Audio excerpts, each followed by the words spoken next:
राजयोग meditation course में बहुत सुंदर तरीके से अलग अलग चित्रों के माध्यम से और अलग अलग एग्जाम्पल्स के थ्रू इस सहज राजयोग को और ही सहज रीति से समझ रहे हैं। तो आप सभी पार्टिसिपेंट्स का आज के दूसरे दिन के सत्र में बहुत बहुत स्वागत और अभिनंदन।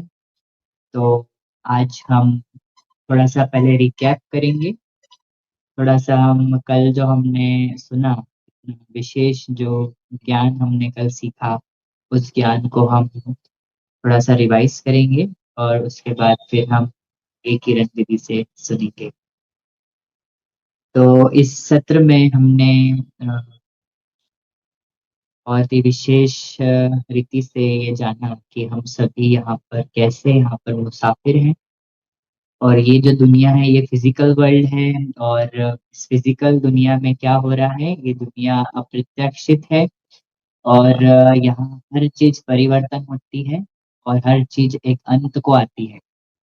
तो ये दुनिया जैसे कि एक टूटी हुई डगाल की तरह है, जिसका सहारा लेना जैसे कि एक बहुत बड़ी अज्ञानता हो जाती है।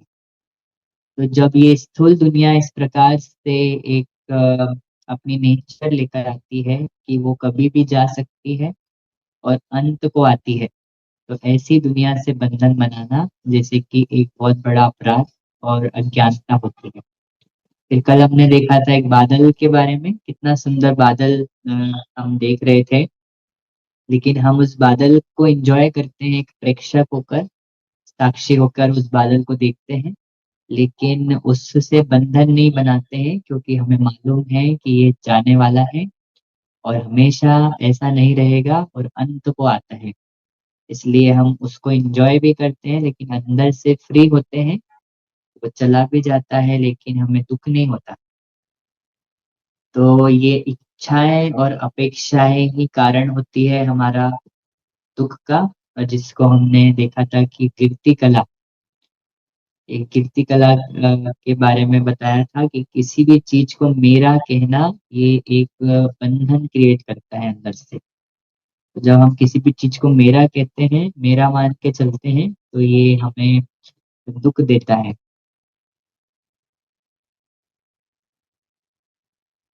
जी। सो यहाँ पर इच्छाएं और अपेक्षाएं ही ये मानसिक बंधन बनाती है जो हमें उसके चले जाने पर दुख देकर जाती है। तो हमने ये भी देखा है कि ये जो दुनिया है ब्लू बॉक्स, इससे फ्री रहने का एक उपाय हमने कल देखा था, वो है मेहमान समझना अपने को। तो बहुत सुंदर एग्जाम्पल कल दीदी ने दिया था कि जब हम किसी म्यूजियम में जाते हैं, तो म्यूजियम में हम सब कुछ एंजॉय करते हैं लेकिन अंदर से हम फ्री होते हैं जब उसका टाइम पूरा होता है। तो हम अंदर से बिल्कुल फ्री होते हैं उसको छोड़ने के लिए, क्योंकि हमको मालूम है टाइम पूरा हो गया है। तो जितने भी समय हम वहाँ रहते हैं, हम सब कुछ एंजॉय करते हैं पर अंदर से किसी भी चीज को मेरा नहीं कहते हैं। तो एक मेहमान की जो चेतना होती है वो सुरक्षित मानसिकता है, जो शांति, सुख, प्रेम, संतुष्टता, रचनात्मकता, स्पष्टता और एकाग्रता लेकर आती है। तो कल हमने 9 सीज देखे थे। इन 9 सीज में हमने क्लैरिटी, कंटेंटमेंट, जो इसके विपरीत देखे हैं हमने कंफ्यूजन्स, कंपैरिजन, कंपटीशन, अलग अलग हमने सीज देखे थे। तो वो सब दुख का कारण बनते हैं। और चील और मुर्गी की मानसिकता में कितना फर्क है। एक चील जो है वो आकाश में उड़ता है और एक मुर्गी जो है वो निचली चेतना का प्रतीक बताया है। जब हम अपने को ये देह समझते हैं और यहाँ फंस जाते हैं, तो जैसे मुर्गी की मानसिकता एक बहुत सीमित मानसिकता होती है। तो कल हमने देखा था कि जब हम अंदर से असुरक्षित होते हैं, तो तनाव, क्रोध, ईर्ष्या, अवसाद, डिप्रेशन और स्ट्रेस, ये अलग अलग नेगेटिव अनुभव हम करते हैं जब हम अंदर से असुरक्षित होते हैं। और असुरक्षित होने का कारण ही होता है जब हम मेरा कहते हैं किसी भी चीज को। तो जब हमें एग्जिट क्लियर होता है कि ब्लू बॉक्स में हम मेहमान हैं और एग्जिट हमारा निश्चित है, ये स्पष्ट होता है, तो हम फ्री होते हैं यहाँ से जाने के लिए। तो हमने कल परमात्मा के महावाक्य भी सुने थे और उस महावाक्य में हमने जाना था कि कैसे बाबा, जिसको हम परमात्मा को प्यार से बाबा कहते हैं, तो बाबा हमें ये समझाते हैं कि हम इस दुनिया में मेहमान हैं, हम गेस्ट बन के रहते हैं, और हम जब गेस्ट बन के रहते हैं तो हमें मेहमान नवाजी भी उस प्रकार से मिलती है। शांति। तो अभी हम चाहेंगे कि किरण दीदी जी आगे इसको कंटिन्यू करें, तो स्वागत करते हैं किरण दीदी का। शांति। थैंक यू रितांशु भाई, सभी का वेलकम है आज सेकेंड दिन में। तो जो भी ब्रह्मा कुमारी इसके स्टूडेंट्स हैं वो बताए कि आज की मुरली में बाबा ने हमने जो कल सुना उसके बारे में क्या बताया। सबको एकदम स्ट्राइक हुआ होगा, isn't it? क्या बताया बाबा ने आज की मुरली में?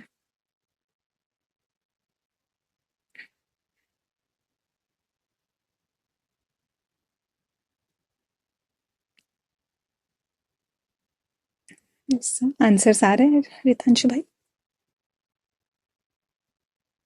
या गेस्ट हाउस, ये मेरी दुनिया नहीं है। Right, very good.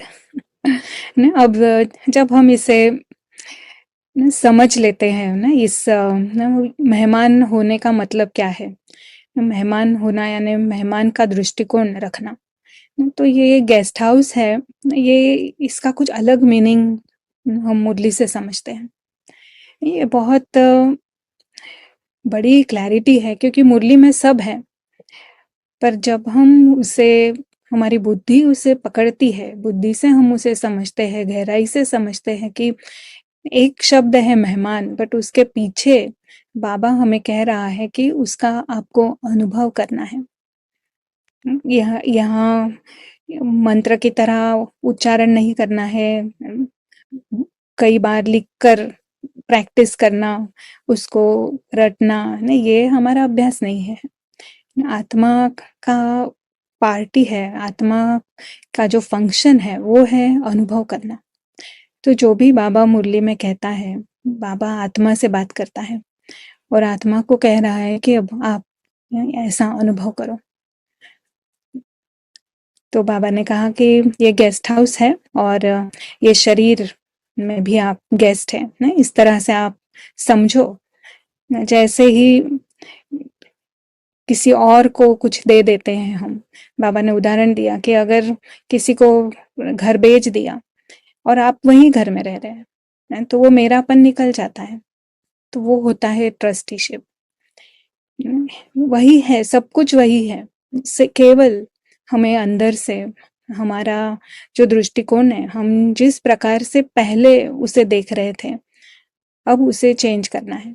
पहले मेरा लगता था, अब है मैं तो मेहमान हूँ, गेस्ट हाउस है, सब कुछ है, यूज सब कर रहे हैं, पर वो जो लगाव है, मेरा मेरा वो जो एक क्रेविंग या जो तीव्र इच्छाएं होती है, जो बहुत इनसिक्योरिटी जो पैदा करती है हमारे अंदर ना, उससे हम मुक्त हो जाते हैं। तो रितांशु भाई, एक प्रश्न था कल, हम उससे शुरू करेंगे। यस। उस फ्लो में ना।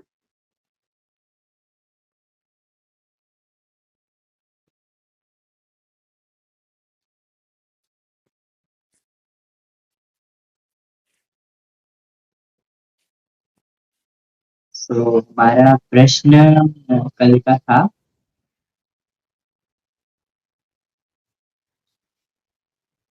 it's a business, the man has lots of money and he loses it suddenly. That gift is taken away from him. He has gotten used to it, so he will certainly be impacted. How will he apply the guest mentality here? Hindi में अनुवाद करें sir. या ना, it will be nice. कोई businessman है, उसके पास बहुत सारे पैसे हैं, लेकिन जब वो अचानक अगर पैसे खो देता है, उससे वो गिफ्ट ले लिया जाता है जिसका वो बहुत आदी हो चुका है, तो उसके ऊपर ज़रूर उसका बड़ा प्रभाव पड़ेगा। तो कैसे वो यहाँ पर एक मेहमान की चेतना को यूज़ करे? हुँ। या बहुत अच्छा प्रश्न है। नहीं, तो अब ना पहली बात हम यहाँ से समझते हैं इस प्रश्न से कि ये गेस्ट कॉन्शियसनेस का अभ्यास करना कितना महत्वपूर्ण है। जब कुछ चीज़ चली जाती है, उसके बाद प्रैक्टिस करना, यानी ऑलरेडी हम पेन से गुज़र चुके हैं और फिर उस पेन से बाहर आना। पर अगर ऑलरेडी हमने मैं मेहमान हूँ, मेरा यहाँ पे कुछ भी नहीं है, ये प्रैक्टिस कर ली है, तो पैसा भले ही है, ट्रस्टी बनकर जो भी जिस कार्य के लिए भी मुझे यूज़ करना था, उसके लिए हमने किया, पर मेरा नहीं है, तो जब वो अगर चला भी गया कभी, तो उसका दुःख नहीं होगा। पर जब अब एक बार हमने अगर उसे खो दिया है और हमने उसको मेरा माना था, तो बहुत ज़रूर एक बड़ा दुःख होगा कि मेरा पैसा और उसके ऊपर हम हमारा स्टेटस भी होता है, तो पैसा गँवाया एक बात होती है, बट नहीं स्टेटस भी चला जाता है उसके साथ। तो that creates even more pen. पर ये ज्ञान अगर हम समझ जाते हैं, अगर इसकी प्रैक्टिस करेंगे, पहले तो हमें निश्चय हो कि सच में हम मेहमान हैं। कौन कह रहा है? परमात्मा कह रहा है और सच में मैं मेहमान हूँ। और अगर मेहमान हूँ तो मेरा कुछ भी नहीं है। अगर हम ये प्रैक्टिस करेंगे तो थोड़े टाइम में ये दर्द चला जाएगा। पर प्रैक्टिस करने की ज़रूरत है और we have to really believe कि सच में यहाँ पे मेरा कुछ नहीं है। That is what we can से।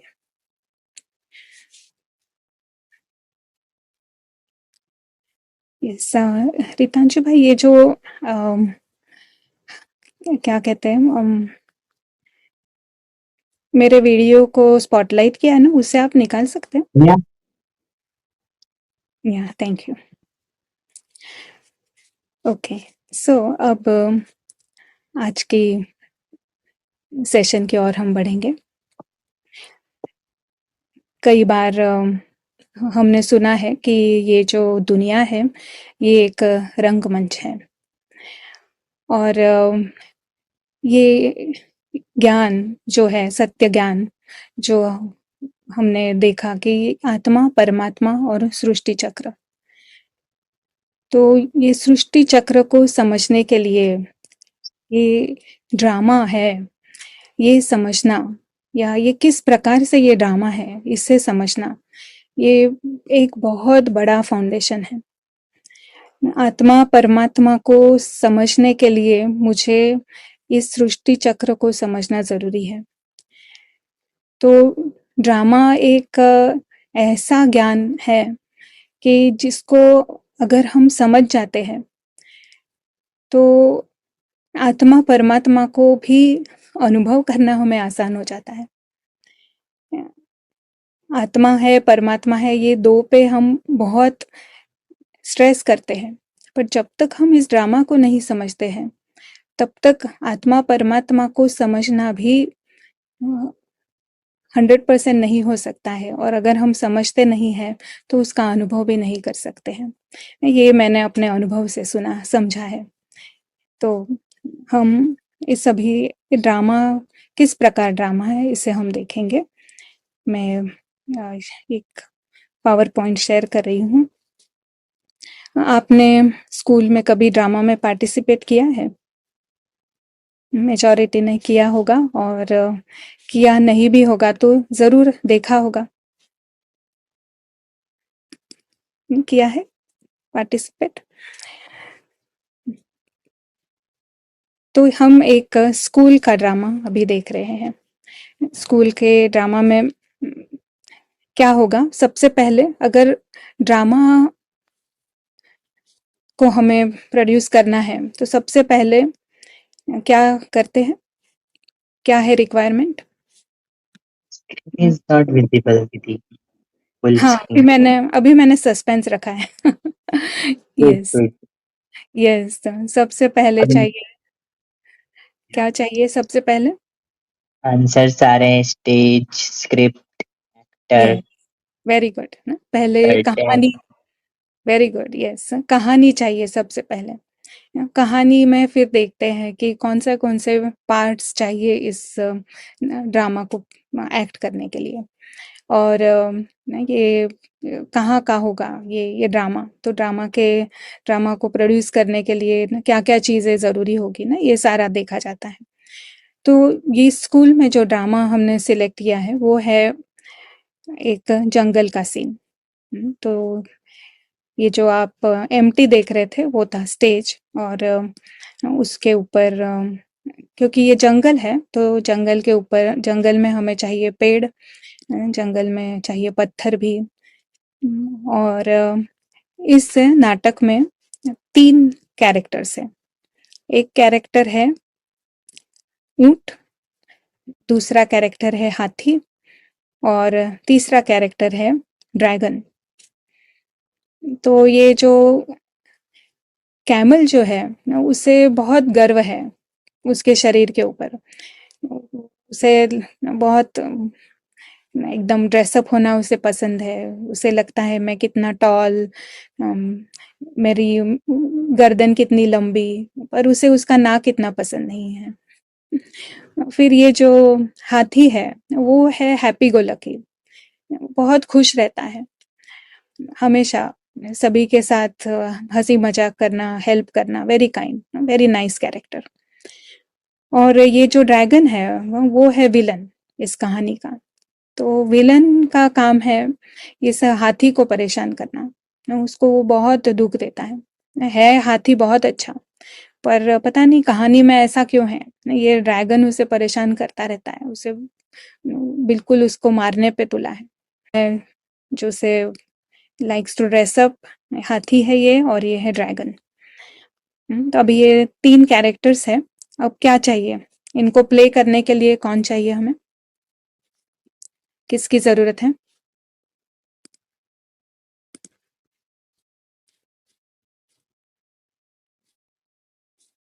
इसको कैसे प्ले करेंगे, कौन चाहिए? स्क्रिप्ट, स्क्रिप्ट ऑलरेडी एक्टर, ले ली हमने। एक्टर्स चाहिए, यस, डायरेक्टर। करेक्ट। या डायरेक्टर टीचर है, और अब यहाँ पे हम बच्चे सिलेक्ट करेंगे जो इन कैरेक्टर्स को प्ले करने वाले हैं। तो हमने ना, ये है कैरन, कैरन को सिलेक्ट किया है कैमल का पार्ट प्ले करने के लिए। एकता है वो हाथी का पार्ट प्ले करेगी, और यहाँ है डैनी, डैनी ड्रैगन का पार्ट प्ले करेगा। तो अब आपने स्क्रिप्ट तो जान लिया है, डैनी तो का जो रोल है, जो उसे मिला है ड्रैगन का रोल, वो हाथी का दुश्मन है। तो जब वो ड्रामा प्ले कर रहे हैं तो ड्रैगन तो दुश्मन है, ड्रैगन तो विलन है, और उसी प्रकार से वो पार्ट प्ले करेगा। और हाथी को भी पार्ट प्ले करना है तो वो भी बताएगा कि मुझे बहुत गुस्सा आ रहा है डैनी के ऊपर, वेल सॉरी ड्रैगन के ऊपर, मुझे ड्रैगन बिल्कुल पसंद नहीं है, और वो उससे बदला भी लेना चाहता है। फिर ये जो कैमल है ना, वो हाथी का फ्रेंड है, वो दोनों मिलके इस ड्रैगन के बारे में कैसा कितना ये खराब है ऐसी बातें वगैरह भी करते हैं। पर ये जो तीनों है, एकता, कैरन और डैनी, ना ये तीनों बहुत अच्छे फ्रेंड्स हैं। इस नाटक में वो फ्रेंड्स नहीं है, नाटक में कोई दुश्मन है, कोई कोई कैसा है, कोई कैसा है, और उस प्रमाण वो एक्टिंग कर रहे हैं। पर रियल लाइफ में ये तीनों ही बहुत अच्छे फ्रेंड्स हैं। तो जैसे ही नाटक खत्म होता है वो घर जाते हैं, साथ में घर जाते हैं और वापस अपना खेलना शुरू करते हैं।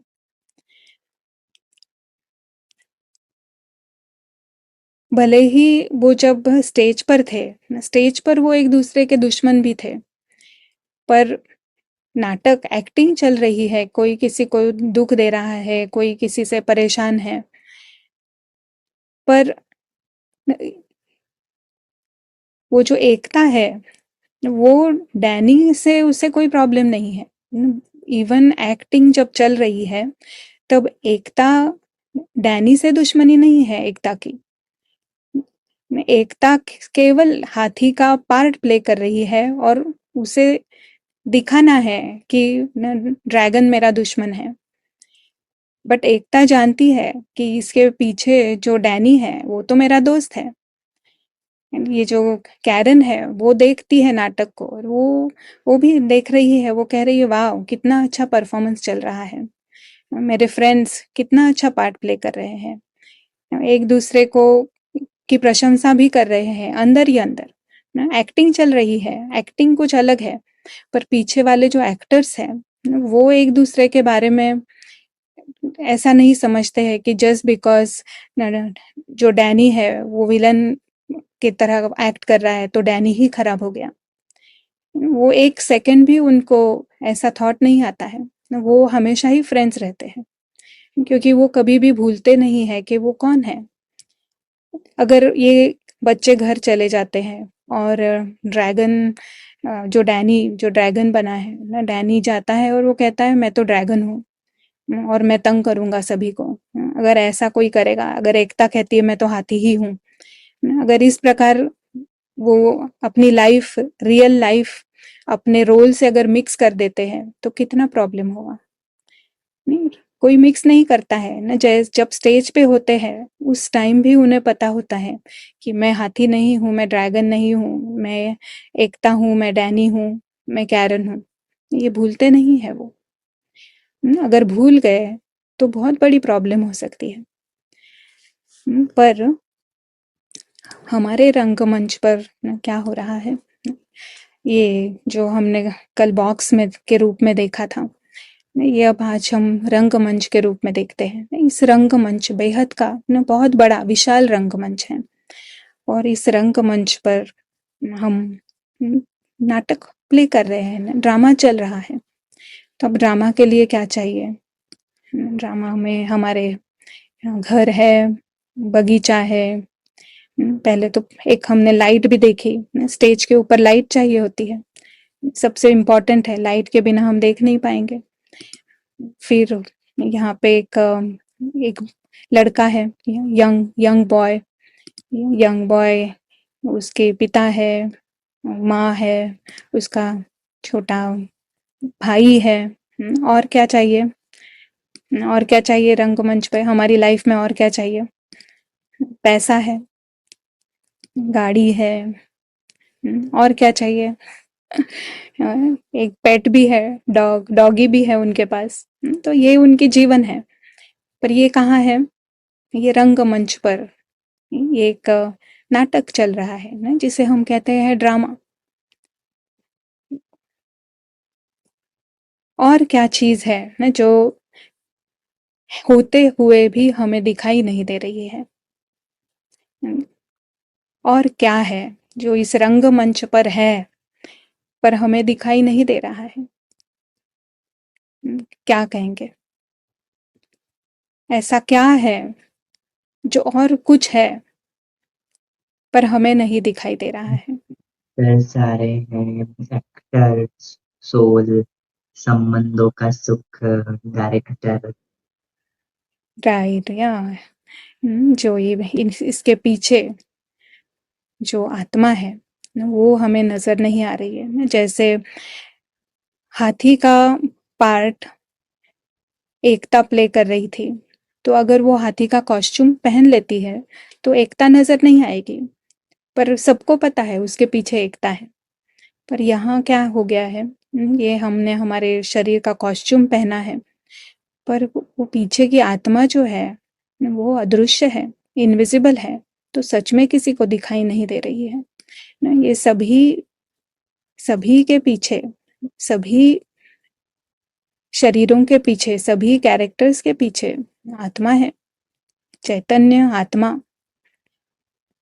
हम्म, और कोई कुछ बाकी रहा? इस सब कुछ विजिबल हो गया कि और भी कुछ बाकी है देखना? हर रोल के पीछे सोल है। इसको कंप्लीट कैसे करेंगे? इस इस चित्र को? Any idea? एनी गेस कि कंप्लीट है?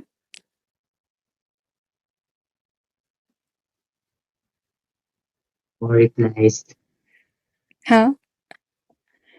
कोई कुछ कह नहीं रहा है।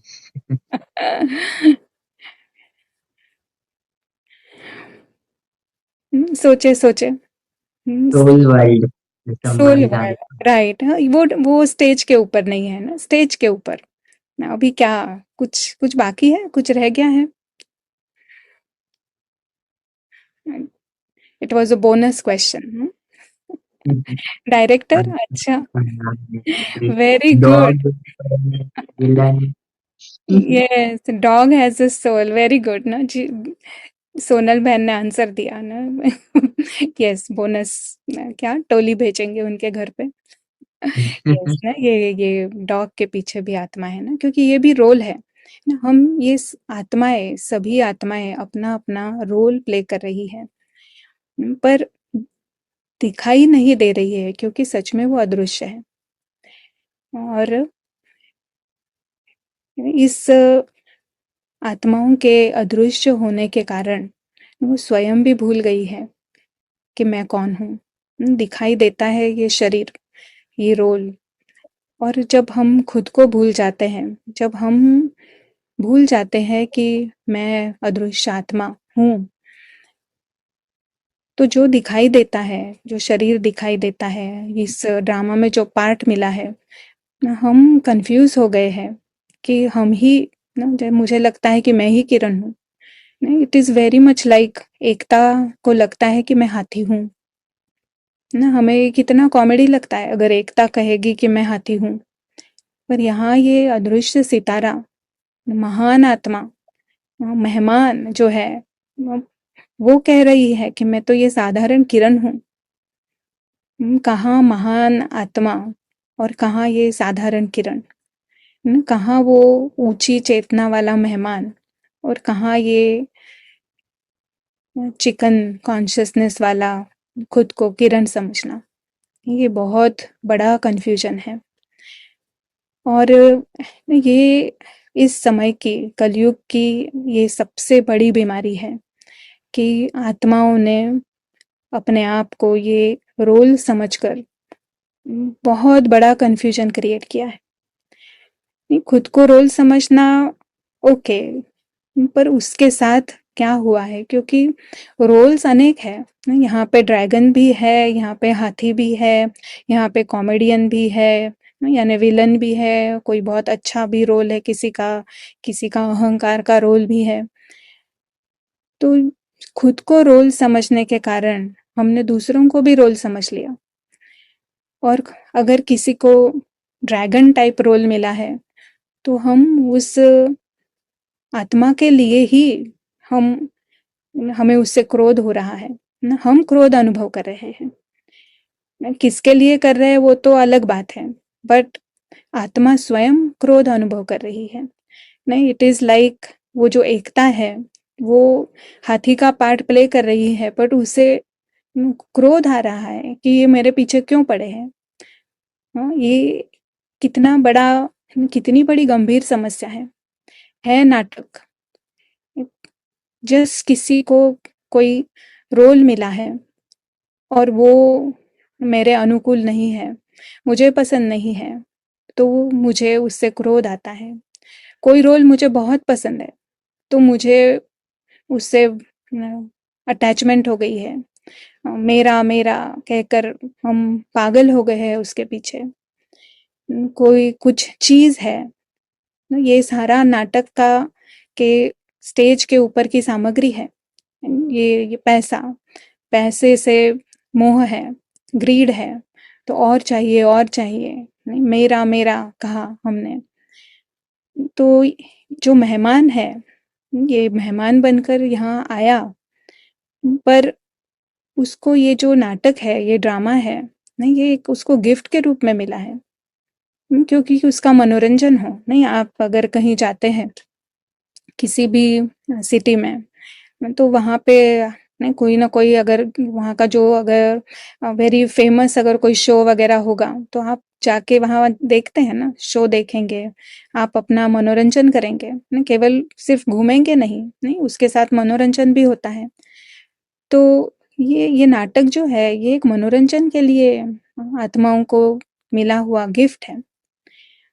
पर ये कन्फ्यूजन के कारण, अपने को रोल समझने के कारण, दूसरों को भी रोल समझने के कारण ये एक विकारों का अनुभव आत्मा को हो रहा है। नहीं, अगर आप केवल इस कन्फ्यूजन को निकाल दें और हर एक को अगर आत्मा देखेंगे, रोल रोल है, आत्मा आत्मा है, रोल अलग है और सोल अलग है।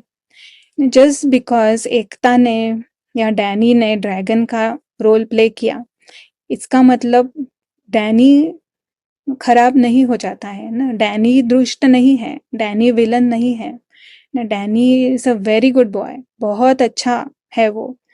डैनी डैनी ही रहेगा, रोल भले ही वो कोई भी प्ले करे ना। ऐसे ही ना यहाँ पे भी आत्माएं आत्माएं ही रहती है, पर कन्फ्यूजन के कारण, अज्ञान के कारण यही अति सुंदर, अति श्रेष्ठ प्रेम स्वरूप, शांत स्वरूप, आनंद स्वरूप आत्माएं इस समय अति में विकारों का अनुभव कर रही है। तो ये है ज्ञान के साथ ड्रामा को देखना। तो ज्ञान ड्रामा को देख रहे हैं, आंखों से एक चीज नजर आ रही है, आंखों से हमें ये दिखाई दे रहा है कि कहीं पे भी आत्मा नजर नहीं आती है, नहीं स्थूल आंखों से आत्माएं नजर नहीं आती हैं, पर जब हम ज्ञान की आंख से देखते हैं तो आत्माएं नजर आती हैं।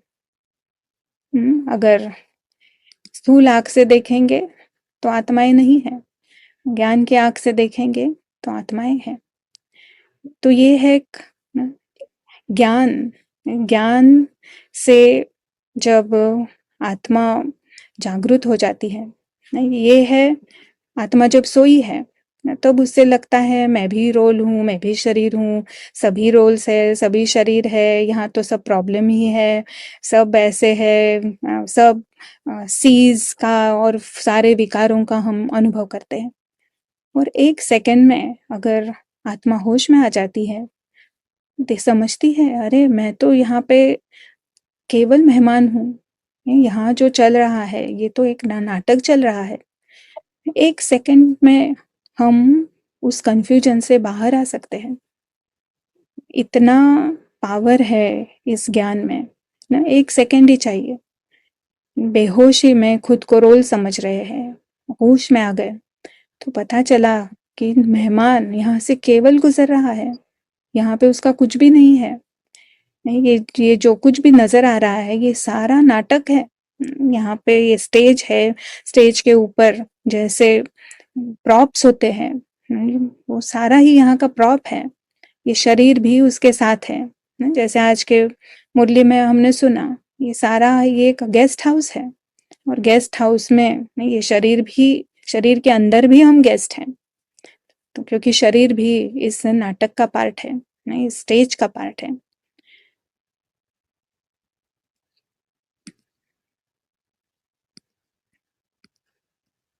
तो ये जैसे ही उसे ये याद आ गया कि वो यहाँ की नहीं है, नहीं ये एक स्टेज, एक पराई दुनिया है, यहाँ यहाँ पे जो कुछ नजर आ रहा है स्थूल आंखों से वो स्थूल दुनिया का है।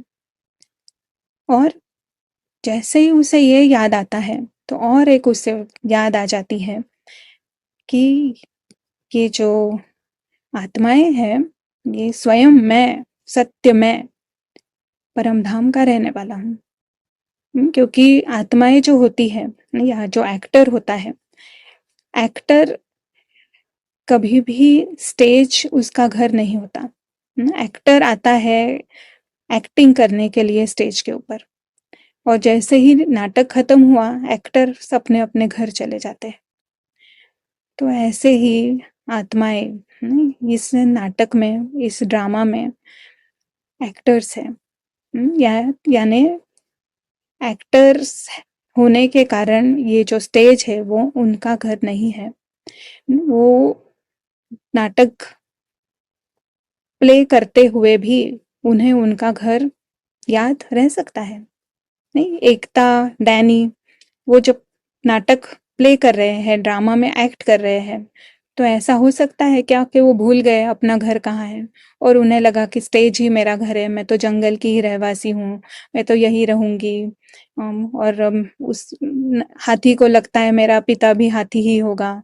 वो भूलते नहीं हैं। अगर ऑडियंस में उसके पेरेंट्स बैठे हैं, नाटक देख रहे हैं, तो उसकी एक्चुअल में नज़र होती है कि मेरा मेरे पिता कहाँ होंगे। वो देख रही है उनका क्या रिस्पॉन्स होगा। वो कभी भी भूलती नहीं है कि मैं एकता हूँ। तो इसी प्रकार से जब हम होश में आ जाते हैं, होश में आने का मतलब है कि खुद समझ लिया कि एक्टर हूँ, अदृश्य एक्टर, ये जो स्टेज है ये मेरा घर नहीं है। मेरा जो सत्य घर है वो है परम धाम। यहाँ से परे, इस ड्रामा की दुनिया से परे। नहीं, इस ड्रामा का ये स्टेज है ना, स्टेज अभी तो हमने बहुत कम चीजें बताई हैं, बट इस स्टेज में सब कुछ आ जाता है ना, चांद, तारे, यूनिवर्स, जहां तक भी मनुष्य पहुंच सकता है। नहीं, ये सब कुछ इस स्टेज के अंदर है और उसके परे है आत्माओं का घर। और ये आत्माएं जो अदृश्य मेहमान है, अदृश्य मुसाफिर है, मुसाफिरी कर रहे हैं इस ड्रामा के स्टेज से, इन ड्रामा की दुनिया से। और एक्टर्स हैं, अदृश्य है। और सबसे सुंदर बात है कि वो अदृश्य राजकुमार है। राजकुमार का मतलब क्या होता है? राजकुमार यानी जिसके पास सब कुछ है। राजकुमार यानी संपन्न है, वो संपूर्ण है, उसे जो चाहिए वो ऑलरेडी उसके पास है। ऐसा ऐसी भरपूर आत्मा, जिसको कोई कमी नहीं है, जिसको कुछ नहीं चाहिए, वो केवल घूमने निकली है ना। अगर आप कहीं घूमने जाते हैं ना, जैसे आपने वो म्यूजियम देखने आप यूरोप गए, तो आप वहाँ ऑलरेडी आपके पास है, आप अफोर्ड कर सकते हैं यूरोप देखना, इसीलिए आप यूरोप गए हैं। वहाँ आप कुछ मांगने के लिए नहीं गए हैं, वहाँ आप कुछ मुझे ये चाहिए वो चाहिए करने के लिए नहीं गए। आपके पास ऑलरेडी पैसा है एंड आप वहाँ जा सकते हैं, तो आप वहाँ गए और उस हिसाब से आपने एंजॉय किया और वापस आप घर आ गए। तो उसी प्रकार ये जो राजकुमार है, ये इस सृष्टि में मेहमान है, मुसाफिर है, और उनको ये बेहद मूल्यवान, बहुत ही वंडरफुल नाटक गिफ्ट में मिला है, क्योंकि वो डिजर्व करती है। ये थ्री डायमेंशनल जो परफॉर्मेंस है ना, ये ऐसा परफॉर्मेंस कहीं नहीं देखने को मिलेगा। ऐसा वंडर मिला है इन राजकुमारों के लिए, वो है। और वो यहाँ से केवल गुजर रही है ना, जस्ट बिकॉज वो यहाँ आ गई, उन्हें गिफ्ट मिला ना, इसका मतलब ये नहीं कि वो यहाँ की हो गई ना, ये दुनिया उनकी हो गई ना। आप जाके कहे कि वो म्यूजियम है वो मेरा है, क्योंकि मैं इतनी दूर से आया हूँ, मुझे ये बहुत पसंद आ गया, सब चीज मेरी है, तो क्या होगा? नेक्स्ट सेकंड आपको पुलिस पकड़ के ले जाएगी, और आप को पुलिस स्टेशन का भी नज़ारा देखने को मिल जाएगा। तो यहाँ क्या होता है नहीं, ये जब मेरा मेरा कहते हैं, तो ये जैसे कि हमने जो लॉ है उसे लॉ को हमने उल्लंघन कर दिया ना, जो चीज पराई है उस पराई चीज को मेरा कहा, तो उसका जो रिटर्न आता है, उसकी जो सजा मिलती है वो होती है दुख। तो दुख ऐसे ही नहीं आया है, कुछ तो गलत किया आत्मा ने, इसीलिए उसे दुख का अनुभव हुआ। यहाँ आकर एक है, जैसे हम प्रेक्षक बन के, मेहमान बनकर सुख लेना ना, वो एक अलग बात है। पर जब मेरा मेरा कहकर जब वो सुख का अनुभव कर रही है, तो वो एक दुख का कारण बन जाता है।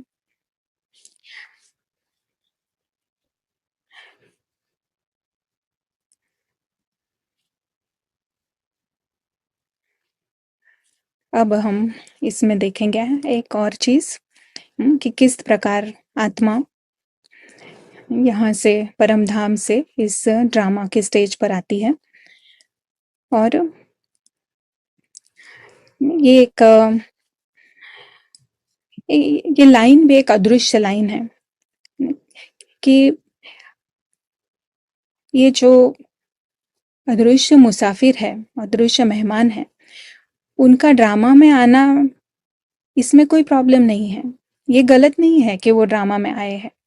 वो ड्रामा में वो तो आना ही है उनको। पर गलत कब हो जाता है? जब वो ये जो हम इसे कहते हैं अज्ञान की लाइन। जब वो अज्ञान की लाइन को क्रॉस कर देते हैं। यहाँ पे अज्ञान की लाइन क्या हुई कि यहाँ आए और इतने मग्न हो गए ना, इतने यहाँ पे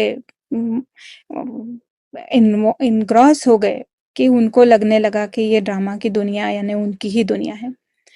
और उसके साथ वो अपना घर भूल गए, वो कौन है वो भूल गए, अपना पिता भूल गए, अपना परिवार, सच्चा परिवार, ये सारा ही भूल गए वो। उसे हम कहेंगे कि उसने उस लाइन को क्रॉस कर दिया। ये जैसे कि ये लॉ की लाइन है कि आप आपके मर्यादा में रहे ना, मर्यादा में रहना यानी आप कौन है वो याद रखकर यहाँ से गुजरना, यहाँ का अनुभव करना।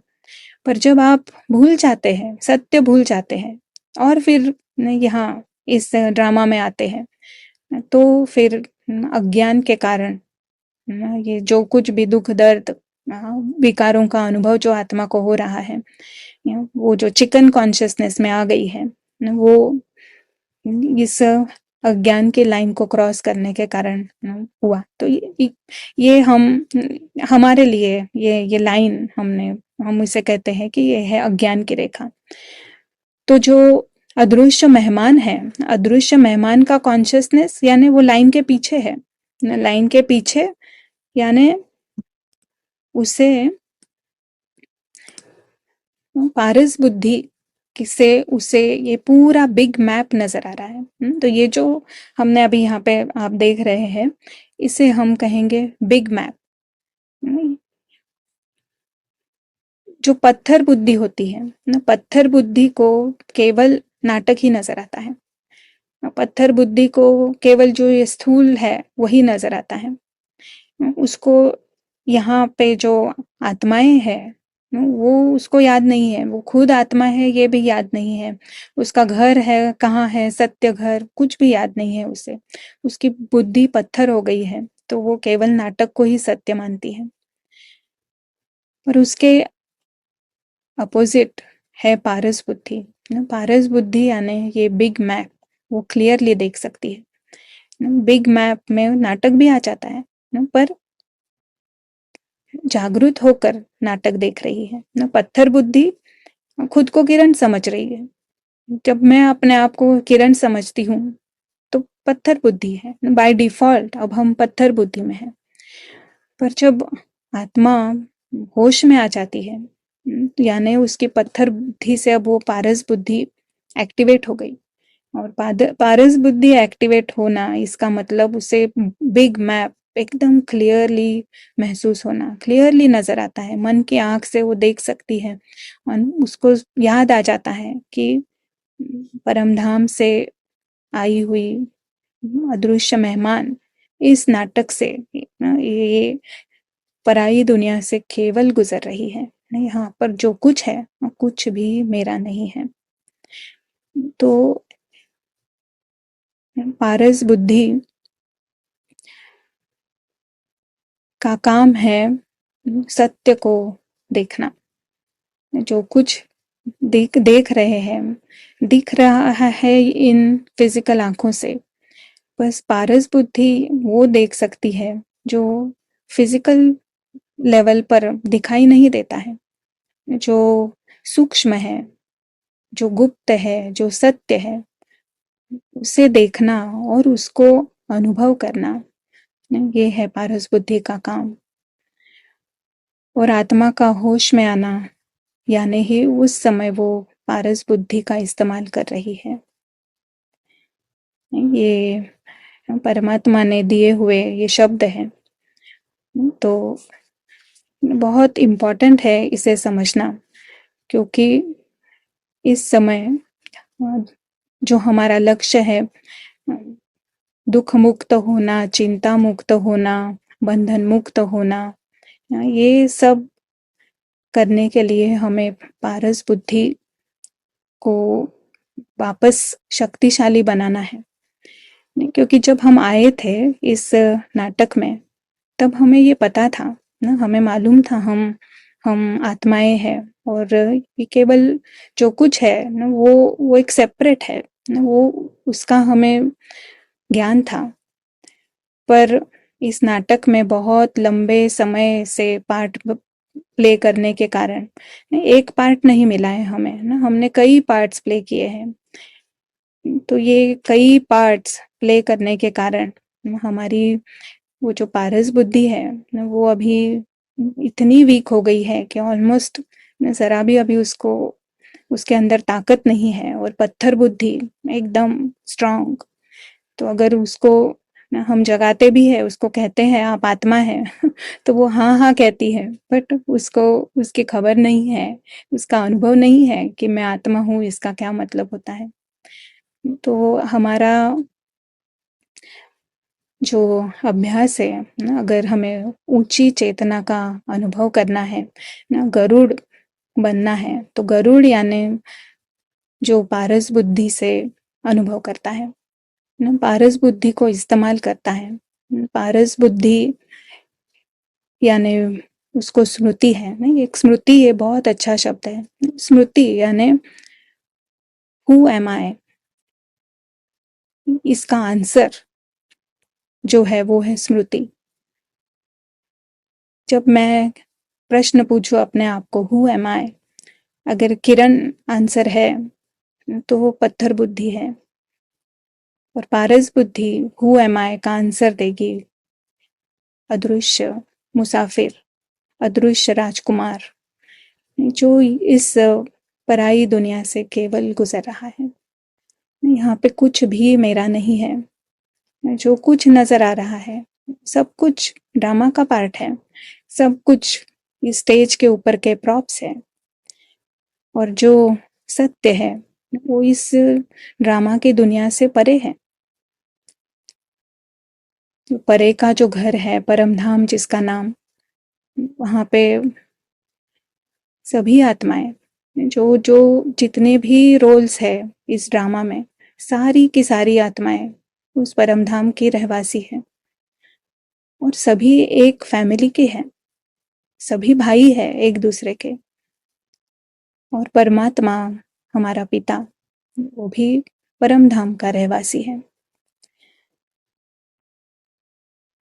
तो जब पारस बुद्धि एक्टिव होती है, तो एक सेकंड में ये ड्रामा के कारण जो विकारों का अनुभव अगर हो रहा है, तो एक सेकंड में हम उससे बाहर हो जाते हैं। एक सेकंड में आत्मा अपनी श्रेष्ठता का, अपने दिव्यता का, अपने राजकुमार होने का अनुभव कर सकती है। उसको एक सेकंड ही चाहिए, क्योंकि अब बुद्धि ने ये देख लिया ना, बुद्धि ने इसे स्वीकार कर लिया है कि मैं अदृश्य सितारा, इस किरण, इस शरीर, ये रोल, ये सबसे बिल्कुल अलग हूँ। यहाँ जो कहानी चल रही है, ये एक कहानी है, ये रोल, ये मेरी लाइफ नहीं है। ये किरण की लाइफ में जो कुछ अब तक हुआ, ये कोई मेरी लाइफ नहीं है, ये कहानी है। जैसे हाथी या ड्रैगन, उनकी जो कहानी थी ना, स्क्रिप्ट, वो एक स्क्रिप्ट है, पर मैं वो नहीं हूँ ना। अब तक जो कुछ भी हुआ इस कहानी में, इस रोल के साथ, वो वो कहानी की बात थी ना, कहानी का पार्ट है। पर आत्मा इससे कंप्लीटली सेपरेट है, वो दिव्य है, परमात्मा की संतान हैं और सिर्फ एक आत्मा की बात नहीं, सभी आत्माएं, सभी इनोसेंट है ना, किसी का कोई दोष नहीं है। उनको जो रोल मिला है वो रोल प्रमाण ये कहानी आगे बढ़ रही है। बट सत्यता ये है कि सभी निर्विकारी है, सभी आत्माएं, सभी वाइसलेस, सभी इच्छा मात्रम अविद्या, ना डिजायरलेस, कोई इच्छा नहीं है उन्हें। क्यों नहीं इच्छा? क्योंकि वो है ही राजकुमार, वो है ही संपन्न, संपूर्ण। उन्हें इस दुनिया से कुछ नहीं चाहिए, जरूरत नहीं है किसी भी चीज की। बट क्यों? प्रॉब्लम क्या हुआ है? केवल कंफ्यूजन। कंफ्यूजन कि ये आत्माएं अपने आप को रोल समझ रही है। तो परमात्मा आकर हमें ये सत्य ज्ञान सुनाता है कि आप बहुत दिव्य महान आत्माएं हैं। आप ये यहाँ पे जो एक नाटक चल रहा है वहाँ पे आप केवल एक्टर हैं, आप मेहमान हैं। और आपका जो जो जीवन है ये कंप्लीटली सेपरेट है।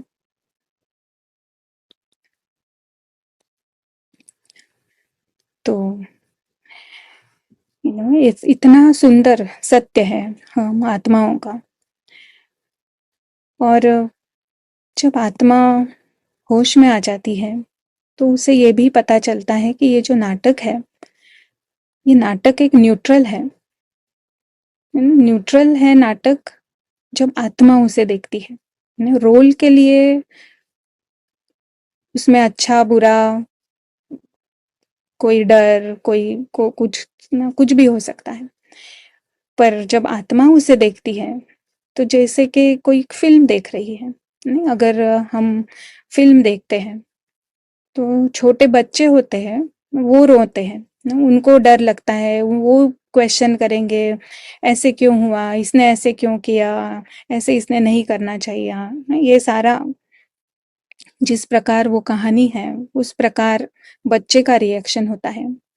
पर जब अडल्ट उस फिल्म को देखता है तो वो अडल्ट वो बहुत खुश होता है फिल्म देख के। नहीं, अगर उसमें ऐसा उतार चढ़ाव ना हो, मसाला ना हो तो वो मजा नहीं आएगा। नहीं, वो जो भी एक्टिंग है ना, जो भी जिसने भी जो जो कुछ चल रहा है ना, उसकी ही is very happy to see, और उसको अच्छा लगता है ना। उसको विलन का रोल भी पसंद है ना, विलन के रोल को भी प्राइजेस मिलते हैं। तो एवरी रोल इज राइट।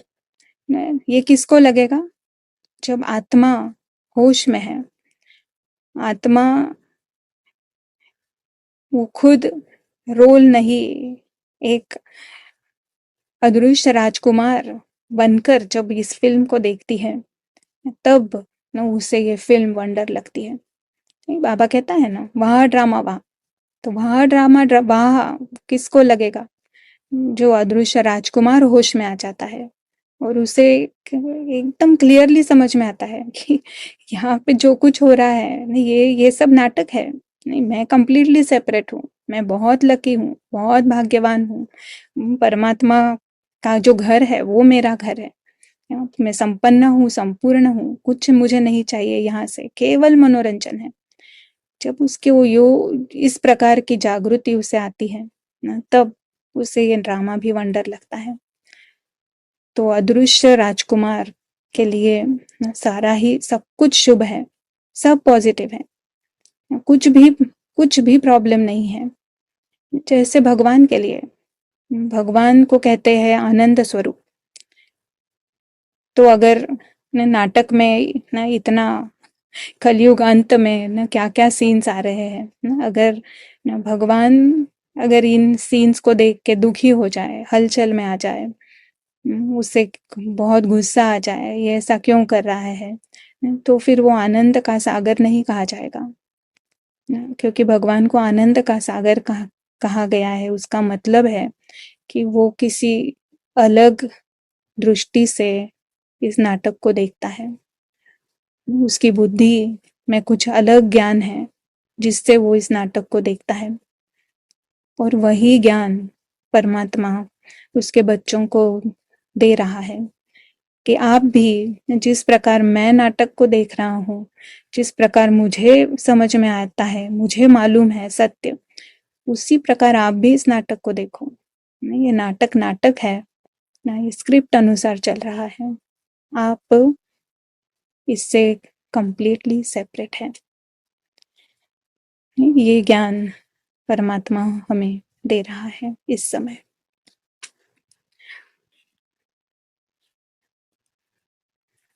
तो यहाँ पे ये बहुत अच्छा होगा कि हम डिफरेंस देखें कि हमारा आत्माओं का घर परम धाम और ये नाटक की दुनिया, नहीं, इसमें क्या फर्क है। हमारा जो घर है वो है अनादि, परम धाम अनादि, इटर्नल, यानी जो हमेशा है ही।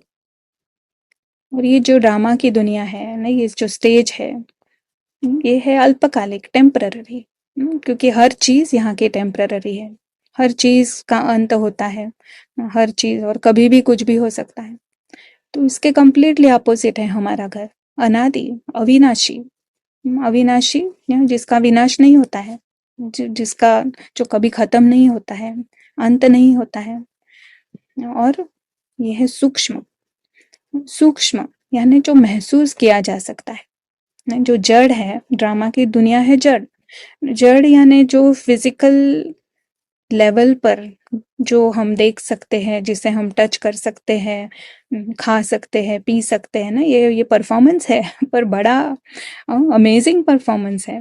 नहीं, ऐसा performance 3 dimensional with all the effects ना, हम सब टेस्ट भी कर सकते हैं, स्मेल भी कर सकते हैं, ऐसा ऐसा बना है ये ड्रामा, पर सारा जड़ है। और हमारा जो घर है वो है सूक्ष्म, सूक्ष्म यानी जिसको केवल महसूस किया जा सकता है, जिसका केवल अनुभव किया जा सकता है। तो वहाँ पे कोई आवाज नहीं है ना, ये नाटक की दुनिया में बहुत सारा शोर है, आवाज है, अलग अलग म्यूजिक है, क्या क्या है, बट हमारे घर में आवाज नहीं है, बिल्कुल साइलेंस। ये है चेंजलेस दुनिया, ये कभी भी बदलती नहीं है, नहीं कहा, टाइमलेस, क्योंकि टाइम का कोई कॉन्सेप्ट वहाँ नहीं है। टाइम का कॉन्सेप्ट होता है जहाँ चीजें बदलती हैं, नहीं, दो चीज जब बदलती है तो उसके बीच में का जो ड्यूरेशन है वो उसको हम उसे टाइम कहा जाता है, पर वहाँ पे तो सब चेंजलेस है, एंडलेस है, हमेशा है ही वो दुनिया, और स्थिर है, कोई भी वहाँ पे मूवमेंट नहीं है। उसके कंप्लीटली अपोजिट ड्रामा की दुनिया, हलचल होती है वहाँ पे, सब कुछ चेंज होता है।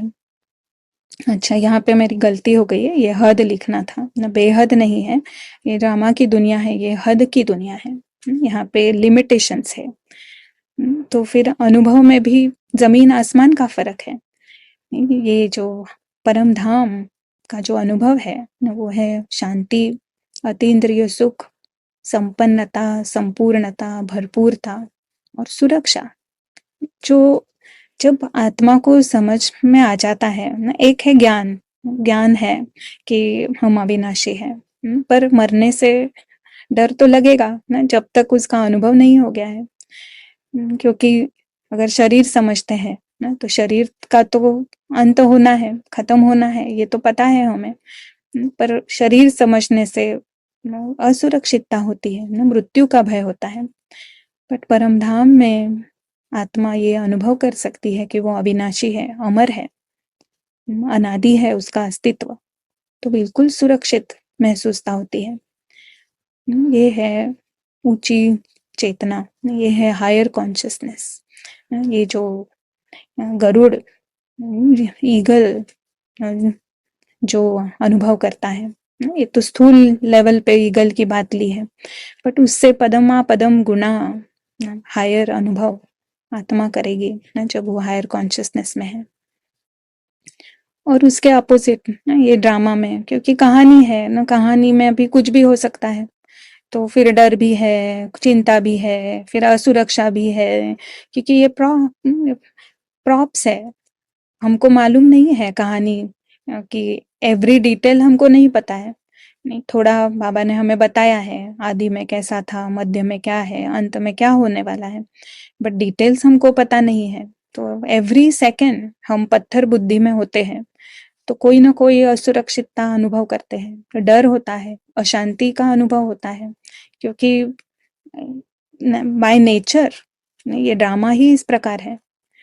तो फिर वो लोअर कॉन्शियसनेस का अनुभव कर रही है आत्मा, और इसीलिए आत्मा अभी इस समय पूरी तरह से जैसे कह सकते हैं कि जो मछली को पानी में से बाहर निकालते हैं तो कैसे तड़पती है ना, ऑलमोस्ट उस प्रकार का अनुभव आत्मा को अभी हो रहा है, क्योंकि वो अपने ट्रुथ से, अपने रियलिटी से पूरी तरह से दूर हो गई है ना। ये इसमें हम देख सकते हैं ना, कहाँ सत्य आत्मा का अनुभव और कहाँ जब हम अपने आप को रोल समझते हैं, ड्रामा की दुनिया का पार्ट समझते हैं, तो हम क्या क्या अनुभव कर रहे हैं। और अगर सुख वगैरह भी होता है तो वो बिल्कुल थोड़े समय का, पता है कि वो कभी भी खो सकते हैं।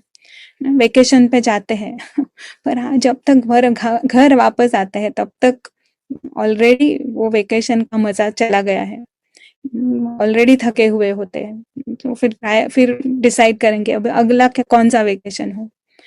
तो अब समय आया है इस वेकेशन होम, गेस्ट होम से वापस अपने घर का अनुभव करना, क्योंकि सच्चा, अगर आत्मा को कुछ इच्छा है ना, अगर सच्चा कुछ आत्मा चाहती है दिल से, तो अब वो अपने घर को मिस कर रही है, अपने परिवार को मिस कर रही है, अपने पिता को मिस कर रही है। और इसीलिए परमात्मा आया है, और परमात्मा कह रहा है कि बच्चे अभी घर चलो ना, अभी घर जाने का टाइम हो गया है। ये आपका घर बहुत ही ऊंचा घर है, आपका परिवार बहुत ऊंचा है, आपका सब कुछ ही बहुत ऊंचा है, आप स्वयं बहुत ऊंचे हैं। केवल अब है ना, आप उसका अनुभव करो, अभी आप सीखो। तो ये परमात्मा हमें कह रहा है, और हम इस सोर्स को अभी हम देखेंगे। ये मुरली हम 6 जून 2020 के दिन हमने ये पढ़ी थी। तो बाबा हमें कहता है, तुम जानते हो हम आत्माएं कहाँ की रहवासी हैं। जैसे नाटक के एक्टर्स कहेंगे हम यहाँ के रहवासी हैं, कपड़ा बदलकर स्टेज पर जाएंगे। ये स्थूल नाटक में क्या कैसे होता है कि एक्टर्स है और वो अपने घर में रहते हैं, और स्टेज पर जब आते हैं तो नाटक में अगर किसी ने राजा का पार्ट प्ले किया है तो राजा का पार्ट प्ले करने के लिए वो राजा का कपड़ा पहनेगा। तो वैसे बाबा कह रहा है, अभी तुम समझते हो हम यहाँ के रहवासी नहीं हैं, यह एक नाटकशाला है। यह अभी बुद्धि में आया है कि हम मूल वतन के निवासी हैं, जिसको स्वीट साइलेंस होम कहा जाता है। वहाँ पे जो साइलेंस है वो स्वीटनेस है, वहाँ पे प्रेम का अनुभव है, वहाँ पे शांति है। सिर्फ केवल ऐसी शांति नहीं है, रूखी सूखी शांति, स्वीटनेस का अनुभव, जॉय का अनुभव, संतुष्टता का, भरपूरता का अनुभव, स्वीट साइलेंस होम। इसके लिए ही सब चाहते हैं, क्योंकि आत्मा दुखी है ना, सबकी भी चाहना ही है कि इस दुख से बाहर निकले। तो कहते हैं हम कैसे वापस घर जाए। सभी धर्म है जो मुक्ति का रास्ता ढूंढ रहे हैं।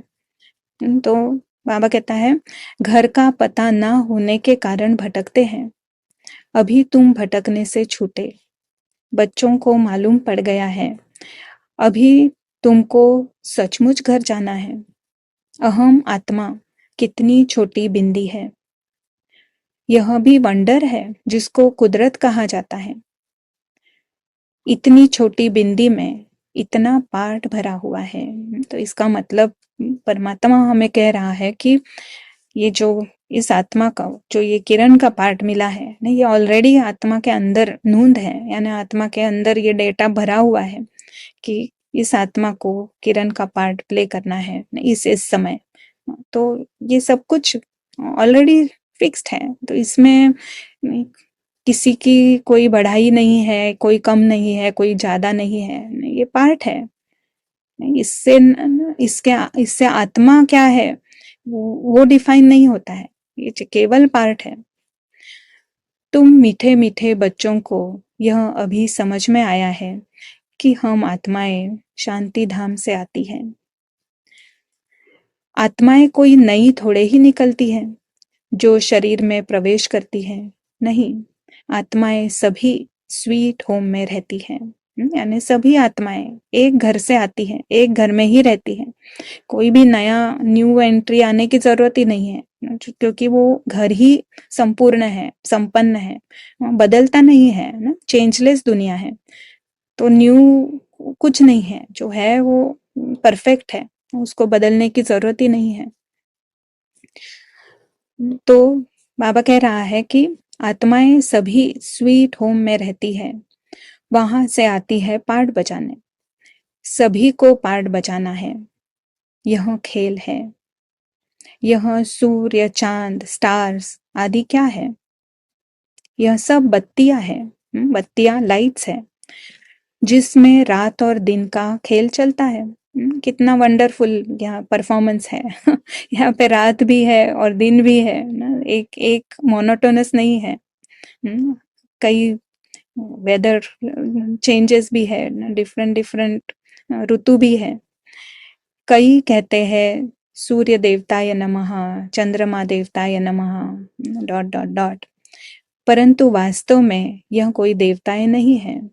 इस खेल का किसको मालूम नहीं है, ये परमात्मा कह रहा है, कोई नहीं जानता है, केवल कहते हैं कि ये खेल चल रहा है, बट एग्जैक्टली क्या चल रहा है ये किसी को पता नहीं है।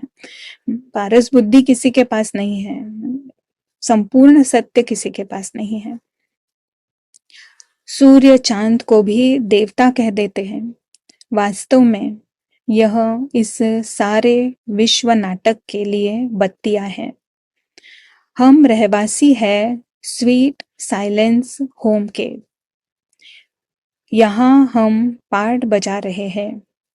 यह जू मिसल चक्र फिरता रहता है, जो कुछ होता है ड्रामा में नूंद है। तो अगर इतना क्लियरली भगवान हमें कह रहा है जो कुछ है सब कुछ ड्रामा में नूंद है, ऐसा ये ज्ञान होते हुए अगर हम क्वेश्चन करेंगे ऐसा क्यों हुआ, इसने ऐसा क्यों किया ना, एज इफ एकता जो हाथी बनी थी वो क्वेश्चन कर रही है कि ड्रैगन ने ऐसा क्यों किया, ये डैनी ने ऐसा क्यों किया मेरे साथ। उसको तो स्क्रिप्ट पता है, तो वो ऐसा क्वेश्चन कर ही नहीं सकती है। अगर वो ऐसा नहीं करता है जिस प्रकार उसने एक्शन करनी चाहिए थी, अगर वो नहीं करता है तो वो एकता सोच में पड़ेगी कि ऐसा इसने क्यों नहीं किया। तो जो स्क्रिप्ट में है उसी अनुसार सब होगा, तो कोई क्वेश्चन करने की यहाँ बात नहीं है। तो बाबा कह रहा है कि जो कुछ होता है ड्रामा में नूंद है, ऐसे नहीं कहना चाहिए कि ऐसे नहीं होता था तो ऐसे होता, ये सारा एनालिसिस वगैरह। बाबा कहता है ना ये नाटक है, आप इसे नाटक की तरह देखो ना, आपको बहुत एंजॉय होगा।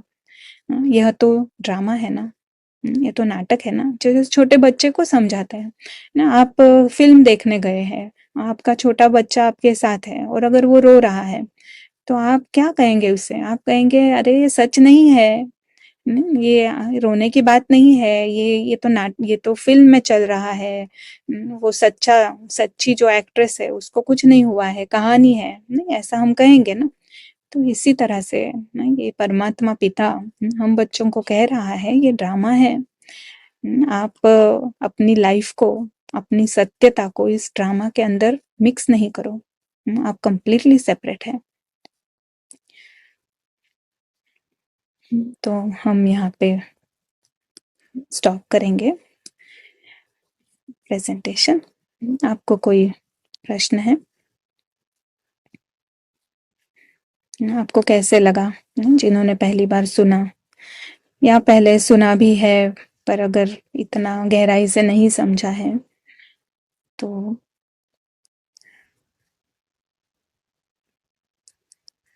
आपको क्वेश्चन है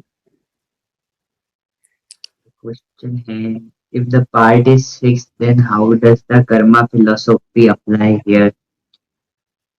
कर्मों की हुई गति कैसे अप्लाई होती है जब सब कुछ फिक्स है? अगर मैं कुछ बुरा कर्म करता हूँ because it's my part, I just cannot help but play the role of a villain.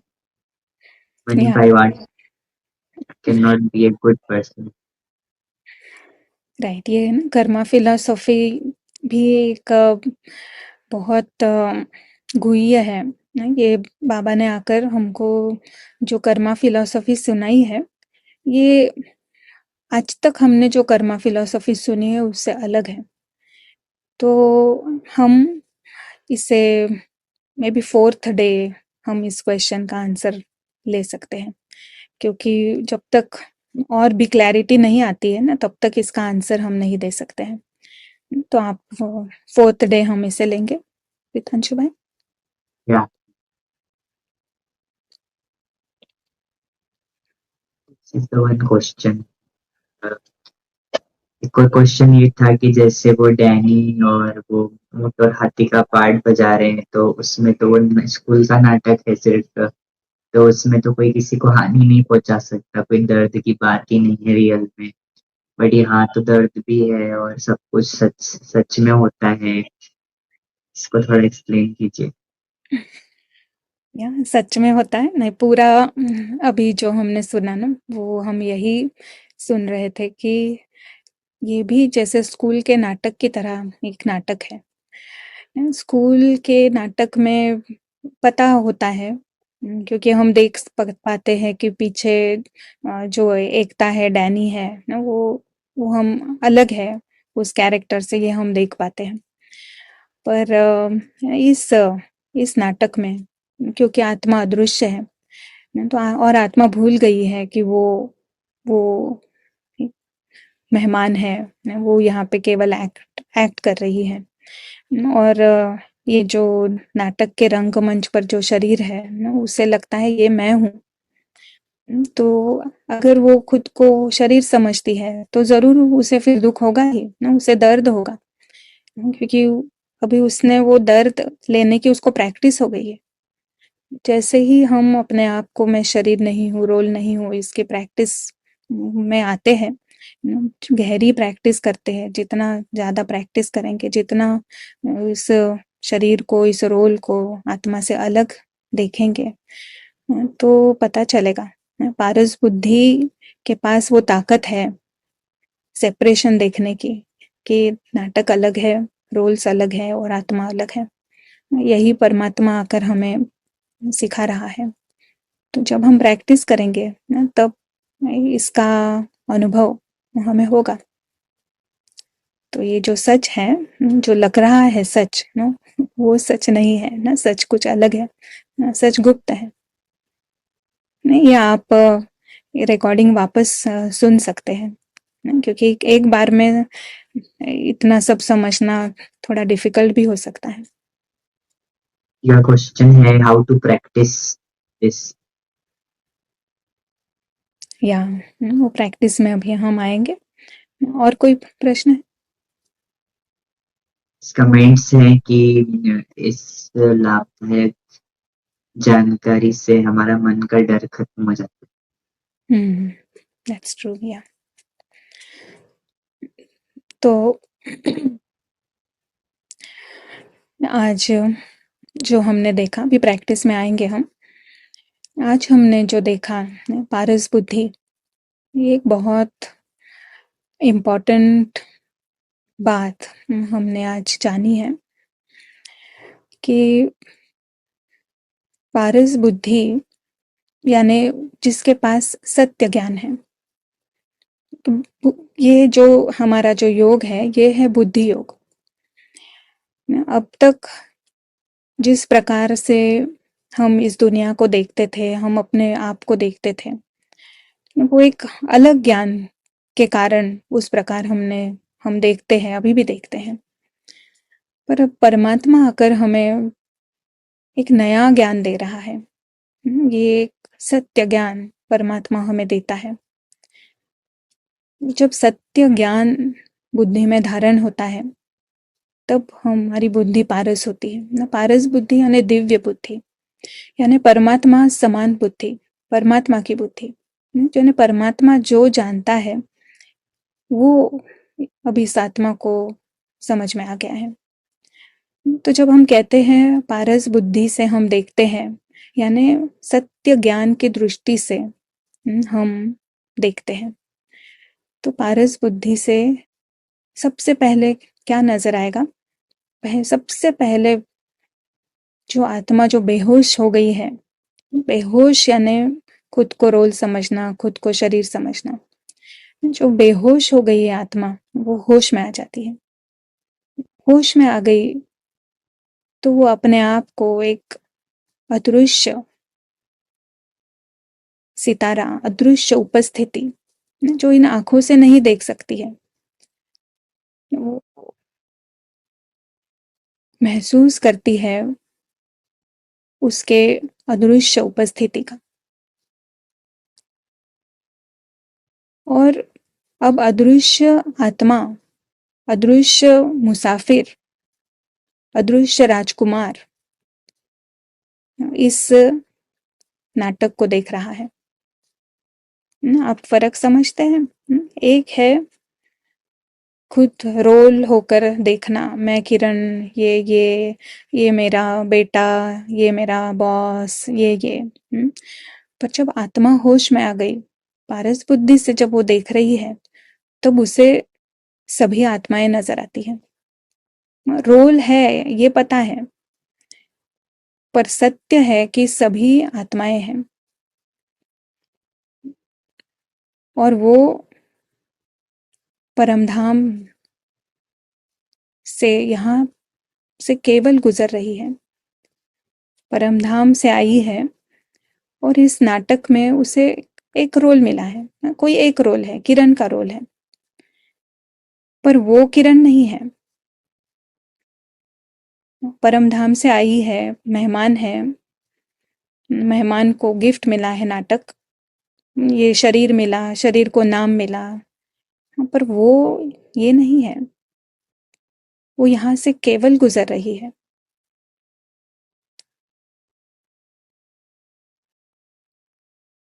आप फ्यू सेकेंड्स नहीं इस अनुभव में आए, अदृश्य राजकुमार जो भरपूर है, संपन्न है, संपूर्ण है, इस नाटक को केवल देख रहा है, प्रेक्षक है। ये रोल, ये दूसरी शरीर, ये सब सब कुछ नाटक का है। जो कुछ भी चीजें हैं, सब ये इस रंगमंच की सामग्री है। अदृश्य राजकुमार इससे कंप्लीटली सेपरेट है, पूरी तरह से भिन्न है।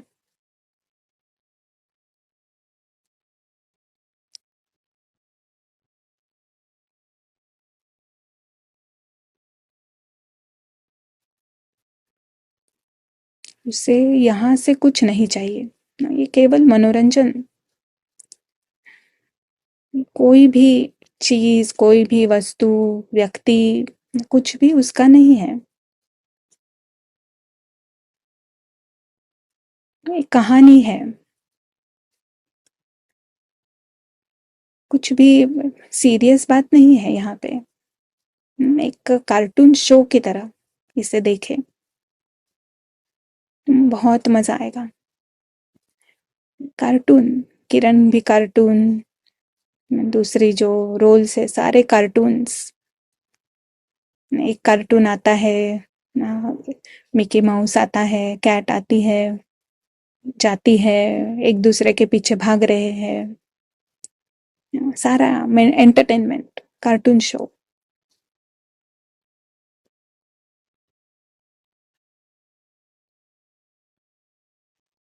और सत्य जो अदृश्य एक्टर है, वो राजकुमार है। वो संपूर्ण है, संपन्न है, भरपूर है, बहुत खुशी से नाटक देख रहा है।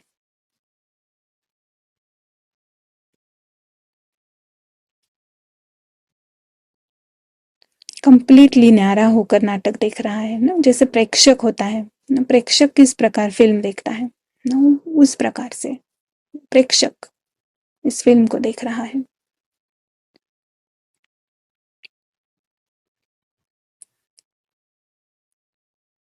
ओम शांति। तो ये जो प्रैक्टिस है ना, ये हम हर पल कर सकते हैं। जैसे ही अटेंशन जाता है, हम ड्रामा में डूब रहे हैं ना, ये शब्द बहुत अच्छा है कि सभी ना ड्रामा में डूब रहे हैं, एकदम नाक तक पानी आ गया है, तड़प रहे हैं ना, डूब रहे हैं ना, और बाबा आया है, हमें हाथ दे रहा है कि बाहर निकलो, इस दलदल से आप बाहर निकलो। और दलदल से बाहर निकलना यानी ही आत्मा ये नाटक से बिल्कुल सेपरेट है, इसका अनुभव। तो फिर नाटक की जो कहानी है, उस कहानी का हमारे ऊपर फिर उसका असर नहीं होता है। 1 सेकंड में हम उसे स्टॉप कर सकते हैं।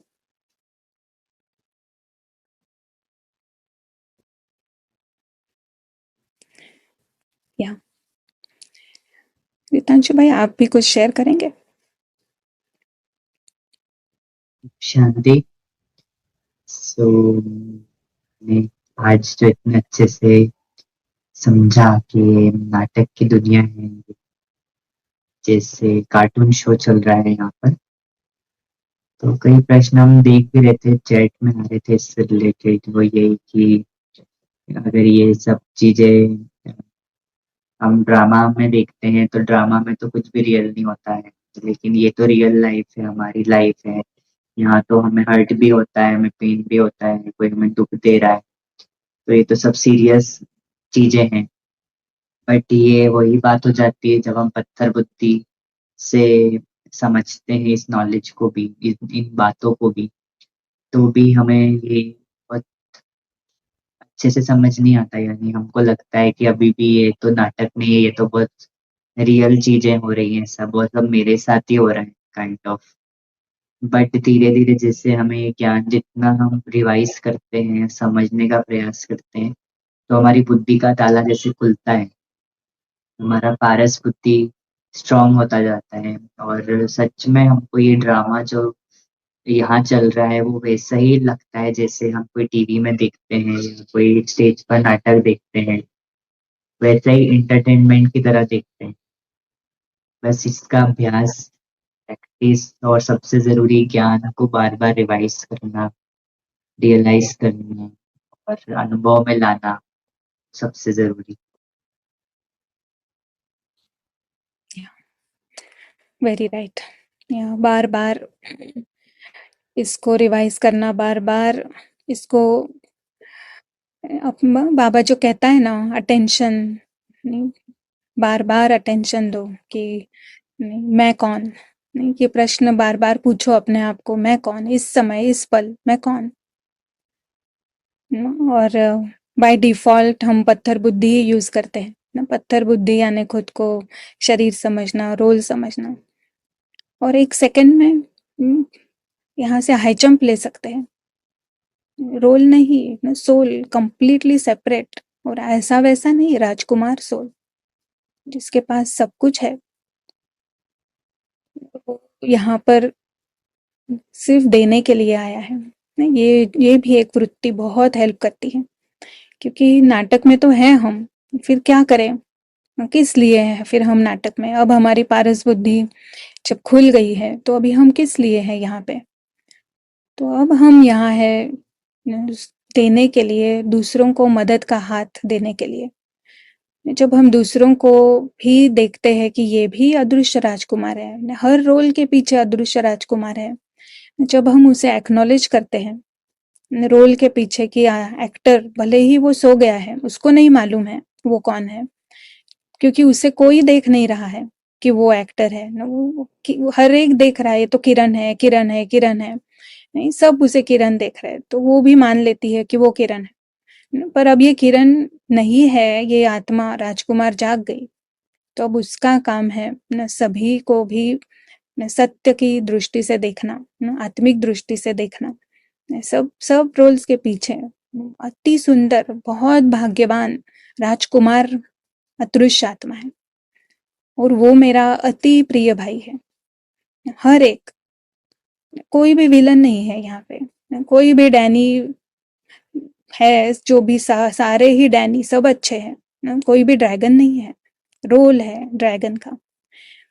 तो जब हम इस देने की भावना से होते हैं ना इस नाटक में, कर रहे हैं वही ना, जैसे जैसे ट्रस्टी की बात की थी, घर वही है, जब जैसे ही मेहमान समझ लेते हैं तो उसकी रिलेशनशिप बदल जाती है उस घर के साथ ना, जो मेरा मेरा लगता है, और पता नहीं क्या क्या किस प्रकार के हम क्या क्या संकल्प करते हैं उस घर के लिए, फिर डरते भी रहते हैं, नहीं सब कुछ होता है। तो केवल ट्रस्टीशिप आ जाती है तो कैसे हम चेंज हो जाते हैं ना, वैसे ही ना ये नाटक तो वही है, सब रोल्स भी वही हमारे सामने आएंगे, पर जब हम दृष्टि हमारी बदल जाती है कि नहीं ये रोल नहीं है, इसके पीछे अदृश्य राजकुमार मेरा अति प्रिय भाई है, और इससे भी ना मुझे जगाना है, नहीं इसको भी पता चल जाए कि वो क्या है, वो कितना भाग्यवान है। तो न हमारा पूरा ही एक रोल ही चेंज हो जाता है, यानी रोल के पीछे का जो दृष्टिकोण है, हम हम क्या कर रहे हैं इस नाटक में ना, वो हमारा एटीट्यूड ही बदल जाता है, हमारा एम बदल जाता है ना। हम पहले आते हैं, हमें कुछ चाहिए होता है कि कोई मुझे प्रेम दे, कोई मुझे अच्छा कहे, कोई मुझे क्या मान दे, शान दे ना, ये सब ऐसा हमारा कटोरा, भिखारी का कटोरा लेकर हम नाटक में पार्ट प्ले करते हैं ना, स्वार्थ होता है।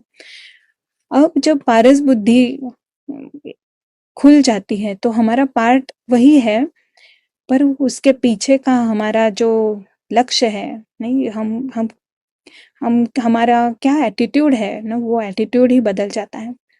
हमें यहाँ से कुछ नहीं चाहिए ना, अदृश्य राजकुमार नहीं, जो भूल गया अदृश्य राजकुमार, तब उसे चाहिए चाहिए था, अब मैं अदृश्य राजकुमार हूँ, मुझे पता चला है, सत्य पता चला है, तो मैं कंप्लीटली सेपरेट पर्सनालिटी हो जाती हूँ ना, मैं देने वाली बन जाती हूँ ना, दाता बन जाते हैं हम।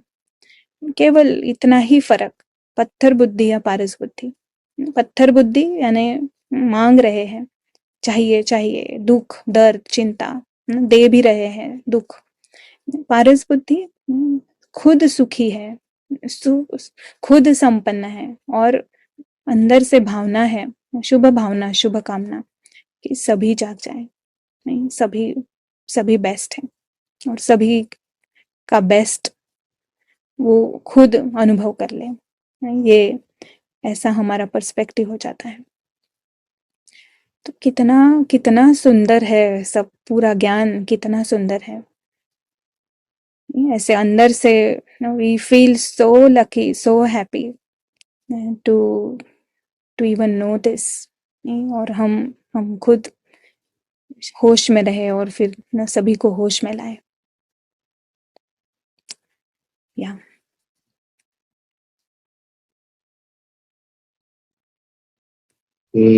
सो thank you so much Kiran दीदी का, और आप सभी पार्टिसिपेंट्स का भी बहुत बहुत थैंक्स, आपने इतने अच्छे से शांति से ये सेशन सुना। तो कल फिर से हम सभी मुलाकात करेंगे शाम को 8 बजे से, और ये जो रिकॉर्डिंग है ये आज ग्रुप में शेयर की जाएगी कल मॉर्निंग में। एंड आप इस रिकॉर्डिंग को जितनी बार बार सुनेंगे उतना आपको ये पक्का होता जाएगा पारस बुद्धि का जो कॉन्सेप्ट है। और प्रैक्टिस के लिए होमवर्क जो है सारे दिन में एक बार आप एटलीस्ट 12 बुद्धि का प्रयोग करें और इस 1 मिनट में पूरी एकाग्रता के साथ देखने की जैसे ये शरीर भी अलग है, ये पार्ट है और वो अदृश्य आत्मा, वो एक्टर है यहाँ पर जो आई है थोड़े समय के लिए।